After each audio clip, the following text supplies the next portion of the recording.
Welcome to Raging Moderates. I'm Jessica Tarlov, and I'm feeling very nervous because we're starting something new today on our YouTube channel. I'm going to give you some bonus content in addition to our episodes twice a week, where we offer some quick reactions and takes on the news of the day exclusively here on the Raging Moderates YouTube channel.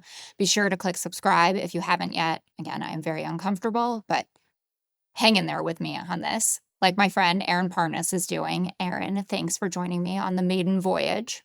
This is so exciting. Don't be uncomfortable. Don't be nervous. It's going to be great. It's weird. It's like, as an elder millennial, I feel like I'm pretending I'm a Gen Z, kind of, You're or like you're something. you're honorary Gen Z for today. That's so nice. I wish the wrinkles on my face told a different story, but here we are. I want to talk about two stories that stuck out to me, or stuck out. I would like to talk about two stories that stuck out to me today. First, talking about RFK Jr.'s disastrous Senate hearing, but we're going to get to that in a second. I want to start with the jobs report. It came out this morning, first one since Trump fired the head of the Bureau of Labor Statistics, Howard Lutnick, doing very Howard Lutnick stuff this morning on CNBC. Andrew Ross Sorkin, the anchor, asked him straight up, should we believe that these numbers are accurate? Let's take a look, and then we're going to talk about it. Today, when we see those numbers, whether we should believe they're accurate. I think they'll get better because you'll take out the people who are just trying to create noise against the president. Take out the people trying to create noise. Let's get the accurate numbers, because this is going to be the greatest growth economy, right? 6 months from now, a year from today, as these trillions of dollars of plants and factories. You've seen all these pictures. They are just so many factories going in. The employment situation in America is going to be so impressive. Aaron, the brazen lying gets me every time. I expect it because you know that it's coming. And did you see this morning how there was a delay in releasing the number, which definitely felt like, though, holy shit, what are we going to do? And then they figured out what to do. They're going to come out and lie about it. But at this rate, I guess it'll be Biden's economy until the next election or after the next election. Well, I mean, listen, I don't know if you saw, but Kevin Hassett literally came out and was saying that we're disappointed in these numbers. These numbers were disappointing. The White House doesn't admit fault often. And for them to come out and say that these numbers aren't as good as they had hoped, I mean, that just shows you how bad the numbers actually are. I think Lutnick is just trying to spin this for the president, because I'm sure Donald Trump was watching CNBC this morning, but he didn't get a Truth Social post talking about how great he did. So maybe he didn't do that well. Ultimately, I mean, I think here's the thing: the job numbers suck. Uh, Net over the past 3 months, the United States economy's added 1,000 jobs, right? That's not good. And when you look at the private sector through ADP numbers, it's even worse. And so there's a lot of pressure on the Fed now to cut interest rates, but at the same time, inflation is still a problem. And so the Trump administration and the Trump economy, there's a lot of issues here. Yeah, Jerome Too Late Powell, I think is Yeah. his birth name now, Yeah. as if you ask Donald Trump. And he knows it's so bad that he actually started proactively truth socialing about Jeffrey Epstein. I was enjoying that discourse online where It's it all a was like, hoax. I would actually prefer to talk about the fact that maybe I'm on the Epstein list than talk about the numbers. But you're right. And Kevin Hassett, he's had a few moments where he kind of slips up and gets in a clause or a sentence or two. That directly relates to reality. And I should say the labor secretary as well. She was asked about this and she said, obviously, it's not what we wanted, but it's still positive. But in June, with the revision, it's actually negative now, Yeah. minus 13,000 jobs, which we haven't seen since December 2020. And then before that, obviously, that was peak COVID, not since the Great Recession. So do you think that's where we're headed? I don't know, honestly, but what one of the numbers that really concerned me, I don't know if you saw, was Gen Z unemployment rate grew to over 10%. That to Yeah. me is pretty crazy. And it just shows that we're actually really not setting up young people for success in our country right now. And I speak to people under the age of 25 every day, and so many of them are looking for jobs. It's been one of the hardest, ruthless job markets that they've ever lived through. And it's been very difficult for them to even secure an interview, let alone a job. And so I think that I don't know that we're heading towards the Great Recession or anything close to that. I mean, I do think we're due for a recession or some type of course correction in the economy at some point in the near future. But ultimately, I just think it shows that the stock market is not the only measure of success when you look at the economy. The stock market could do great, but the rest of the economy and the actual American people are suffering. So I don't know where the future goes here. Yeah, it's also, we should point out, I did see that unemployment rate, which makes you think about what would happen in, if an election were held today, because obviously Gen Z put a lot of faith in Donald Trump to be Yeah. the vehicle to get them a good job, to make sure they got out of their parents' basement. Maybe they'd be able to afford a home before they turn 40. And obviously the prospects of that are pretty bleak. The other big number that jumped out at me was about manufacturing job losses, 78,000 since Trump took office, 42,000 since Liberation Day. And that was the unique selling proposition of what they were telling us that they were trying to do, right? That all of this American manufacturing was going to come back to the country. We obviously haven't seen that. And they keep trotting out this line that feels very similar to me to all the talk about the great replacement theory, right? The Yeah. Democrats are importing brown people essentially to come and vote for them. But they keep saying, well, native born workers are the ones that are going to be able to get a job in this economy. And they just keep talking and talking and talking in this utterly xenophobic way, and also, ignoring the various denominations of people who are not from here who work in the American economy. It's not just obviously people who are here illegally. And it's not a very, I don't know, erudite or technical term, but it just icks me out, and it breaks my heart a little bit to hear an administration talking about the folks that live and work here in those ways. Well, I will say this. I saw recently Charlie Kirk put out a tweet saying, you know how over the past 4 years or whatever, their whole big thing is, what is a woman? What is a woman? Define a woman, Yeah, define a because woman, Marsha right? Blackburn asked, Yeah, yeah, at yeah, that that hearing. whole thing. Well, he put out a tweet recently, and I've been like sounding the alarm about it. He said, "What is an American?" And if over the next several years, their whole thing is, "What is an American? What is an American? What is an American? Do you have to be born here? Do you have to have citizenship? Do you have to pay taxes?" I mean, there's so many.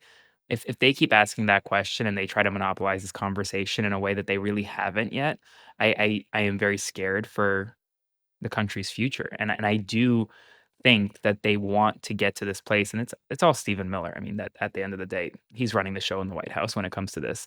They want to get to kind of this all white country, all white All white job, Christian yeah, country. all white Christian country, and it's a very scary thought. The one solace I have is they can't actually get that done in 3 years. That's gonna it would take a lot longer for that to happen. Yes. And if the midterms go Democrats' way, then it should put Yeah. more proverbial spanners in the works. But I think that you're totally right. And it's so strange always. Like, I can't get used to who JD Vance is now standing next to Usha Vance and thinking, like, what message is this sending to people? And I understand her parents came here the legal way, but like Melania's family, not so much. Yeah. So we're just kind of voting to deport a lot of people pretty close to the administration. I want to talk about RFK Jr. as well. He appeared before the Senate Finance Committee on Thursday. Very contentious exchanges with several senators, not just Democrats. I thought some of his harshest questioning actually came from the Republicans. I want to show you a bit of Bill Cassidy, the Republican from Louisiana, who's also a medical doctor. If we put people who are paid witnesses for people suing vaccines, that actually seems like a conflict of interest. Real quickly, do you agree with that? No, I don't. It may be a bias, and that bias, if disclosed, is okay. But it's not So a if the financial. bias is It's not a disclosed, that they financial are expert conflict. witnesses. It's not a Okay. financial Let me conflict finish of up. interest. Let me finish up. I submit these for the record. Without objection. I would say effectively we're denying people vaccine. Senator Cantwell. You're wrong. So Bill Cassidy is not wrong. And you're hearing that from all over the place, that they are denying people the vaccines. That's not even to mention the announcement out of Florida that they're going to stop mandating childhood vaccines for kids in public school there. Bill Cassidy, he has his moments. He voted, to convict Donald Trump in the second impeachment. But then he voted for RFK Jr., which felt like such an insane betrayal of the Hippocratic Oath that he took, and, really not commensurate with who he was as a doctor when he was practicing. What did you make of Bill Cassidy's line of questioning? Well, I mean, I think Bill Cassidy's kind of having a little bit of buyer's remorse here. I think that he has kind of done some soul searching over the past, what is it, 7 months, 8 months now, and he's realizing that maybe he shouldn't have voted to confirm RFK Jr. And I think if the nomination were up for a vote today, Cassidy would have voted in the negative. I do think, though, that it is interesting that it wasn't just Cassidy, right? You had Republicans on the entire panel kind of going after Kennedy. It really seemed like a bipartisan opposition to where Kennedy is taking the Health and Human Services and the CDC. And I just think overall, Cassidy really needs to continue doing soul searching. And I think if he really wants to make a difference here, he needs to come out and call for RFK Jr.'s resignation, which he hasn't done that yet.